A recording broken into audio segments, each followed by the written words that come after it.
Good morning! Another day, another vlog. For today's video guys, pupunta nga pala kami dyan ng palengke ng Gate 2. Para nga po pala bumili ng papaitan. Yung kasing better mo be, oy, walang ganun be. Nag-crave nga daw po kasi sa papaitan itong aking kasama dito na nagdadrive pa. At napadaan nga pala kami dyan sa Konay Kapihan baga. Aww. Hindi ko na rin napigilan. Nag-video na rin po ako dito sa likod ng aming pinagkakapihan. So, ayan, ang ganda ng view. After kong mag-video, nagbiyahe na uli kami papunta dito sa aming final destination. Final destination? Hindi guys, joke lang yun. Dito na nga pala kami sa palengke ng Gate 2 para mamili na. Wow!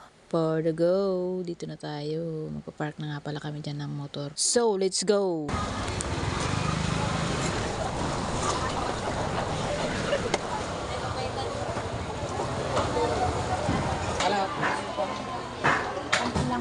Hindi, madami nga na kayo. Yan. Kasi may ibang ano.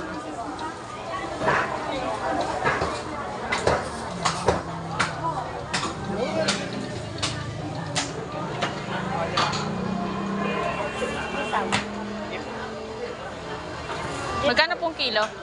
270 lang ba? 70 kilo.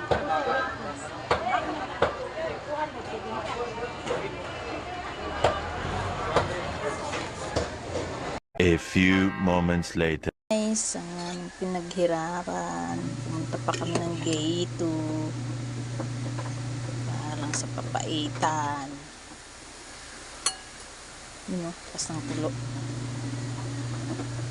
Hey! Pailan talaga. Ano? Eh, ang pait naman